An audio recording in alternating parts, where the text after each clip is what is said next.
So we are in mid-July, and there's still a lot of really good NFL free agents out there currently. And I will say it was a weird year because of the circumstances with the salary cap being very low, no fans in the stadiums last year. So of course this year, there's going to be some guys in the free agent market that probably would not be there on a normal year. But as you go up and down this list here, there's a lot of guys that still have a lot of talent left in my opinion. Yes, there's some guys in their early 30s, late 20s, but still have a lot of talent and can definitely play on some teams right now.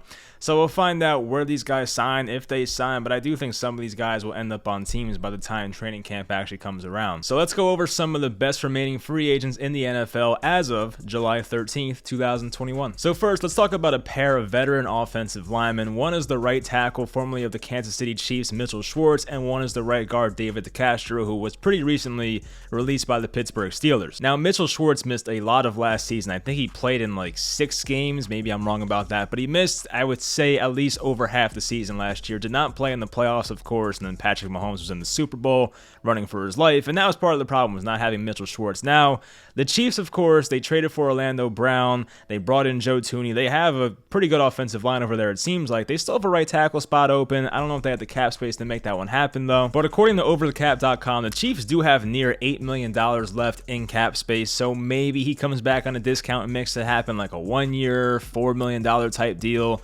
something like that. Maybe they can afford to bring Mitchell Schwartz back, which would be scary for a team that's one of the favorites to win the Super Bowl next year. Or maybe Schwartz chases the money and goes to a team like Jacksonville. Jacksonville right now currently has the most cap space in the NFL, $32.6 million in cap space. They have Jawan Taylor there. I don't know if they want to stunt his growth, but if they're kind of out on Taylor right now, this whole new regime, of course, with Urban Meyer, then maybe they actually do sign a guy like Mitchell Schwartz, but that's only if he's chasing the money. I don't see Jacksonville as an actual Super Bowl contender this year. Maybe I'm wrong, but I don't see that happening in 2021 at least. But there are teams out there that can definitely use a right tackle playing at a near all-pro level. Once again, I don't know if he'll stay healthy. I know he's 32 years old now, but Mitchell Schwartz, if all the medicals check out, is a very interesting guy for, I would say, a good amount of teams out there. And then you have David DeCastro, a guy that's 32 years old.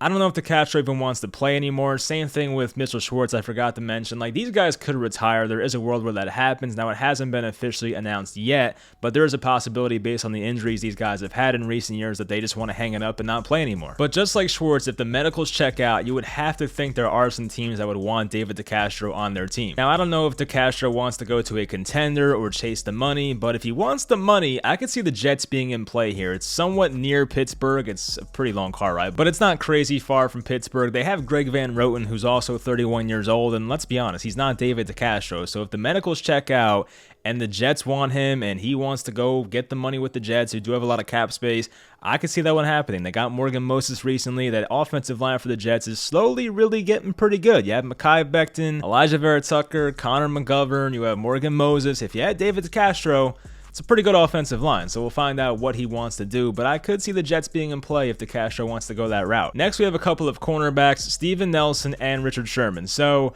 Richard Sherman, of course, we all know, and it's weird because Richard Sherman was supposed to sign with the team after the NFL draft. Now, the draft happened in late April. It's now mid-July, so I don't know why he's waiting so long and what exactly he's waiting for, but I'm assuming he's going to play somewhere on a 1-year deal next season. Now, Sherman is 33 years old. I get that. He wants to play in a zone-heavy scheme, I'm sure, based on his playing style and what he's used to, but just a couple years ago, this guy was playing at an all-pro level for the 49ers when they went to their Super Bowl back in 2019, which was not that long ago. So if Richard Sherman can somehow recapture that and play close to that guy, he will be a useful player on a certain team. Which team is that? I have no idea. The Raiders were rumored because Gus Bradley's there now. It's a similar system to what he did in Seattle, apparently. And then you have the Jets, of course, Robert Saleh, but does he want to go all the way to New Jersey? Well, New York, New Jersey to play for the Jets?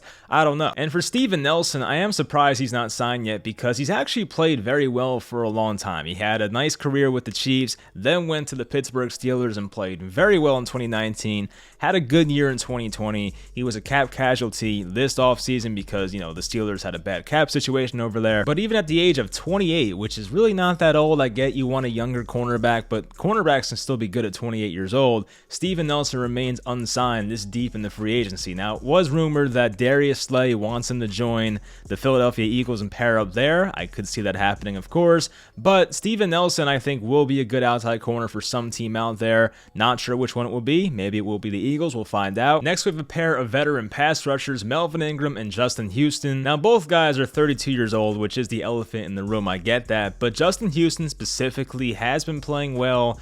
Had a long career with the Chiefs, of course. In the last 2 years, played with the Colts, and he was really good 2 years ago, back in 2019. His production somewhat fell off in 2020, but he was still playing at a pretty decent level.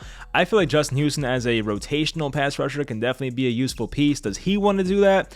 I don't know. He may want to be a full-time starter. Not sure if he'll get that gig, so it depends if something opens up. If there is a training camp or preseason injury, maybe Justin Houston steps in and starts at outside linebacker or defensive end for somebody. And that's another good part about both of these guys. There is some position versatility. Both guys can play in a 4-3 or 3-4 outside linebacker, defensive end. They have experience doing both. So for Melvin Ingram, though, he has dealt with injuries, especially last year, a knee injury that bothered him basically the entire year, and he was not the same guy in 2020. Melvin Ingram has been a really good player for a long time, but for some reason last year, I'm sure it was the injuries and maybe the age, of course, caught up to him, and he finally had a pretty down year. I would say a very bad year for Melvin Ingram standards, and he missed a lot of time. But if I had to pick between one of these guys, I feel like Justin Houston has something left to offer. I would give him a one-year deal if it made sense. I know that teams want their younger guys to play, of course, but if it makes sense to take in Justin Houston, I think he has a little left in the tank. I would give a shot on him. Now, as for Melvin Ingram, I don't feel as confident that he'll be the same guy. He's had the injury. He's now 32. I don't know. His production greatly fell off last year, so I don't know how much of that was the knee injury, of course, but I feel like he'll have a tougher time getting back to that same level that he once was at. I do have more confidence that Justin Houston, though, can play at a pretty high level next year. So before we close out here, let's go down the list and go over some of the other guys real quickly. So cornerback Brian Poole of the Jets, and Brian Poole has been a solid slot corner for a long time. I feel like he does not get enough attention or respect. I've been a Brian Poole fan for a while here, maybe because he plays locally for the Jets. I get to see him more often. But I feel like he's a guy that's not getting enough respect. He's still 28 years old, so I feel like if you want a decent, solid slot corner out there, Brian Poole can be that guy for you. Russell Okung, the left tackle, so of course played with Seattle for a long time, played with the Chargers, I believe, for 1 year. Then he went to the Panthers last year in the Turner trade, and he got injured last year again. So that's back-to-back years of injuries for Russell Okung. When he plays, he's a good player, but the injuries have really piled up the last couple years. And I think he wants to get paid in Bitcoin, so unless a team wants to pay that man in Bitcoin, he might remain a free agent. We have linebacker KJ Wright, 32 years old. He plays more of that weak side linebacker, but he's now closing in on 1,000 career tackles. He's had a very good career, still plays at a pretty high level. I know he is 32 now, which is the problem, but KJ Wright can still play in this league, and I feel like can help some teams out there. We have some running backs, Le'Veon Bell, who said he won't play for the Chiefs again. That's, too bad for you Chiefs fans out there. Just kidding. But we also have Todd Gurley, Duke Johnson. It's a shame, Todd Gurley, 26 years old. He's already fallen off, and probably, he will sign with somebody, but there's not a guaranteed workhorse role for him, of course. So there was a rumor he was going to go to the Lions. I could see that one happening, but they have DeAndre Swift. You really want to stunt his development with a guy like that. They already have Adrian Peterson. I don't know if AP is still there or not, but he was there last year. Duke Johnson, Duke Johnson's a pretty good pass catcher. I could see him helping a team out there.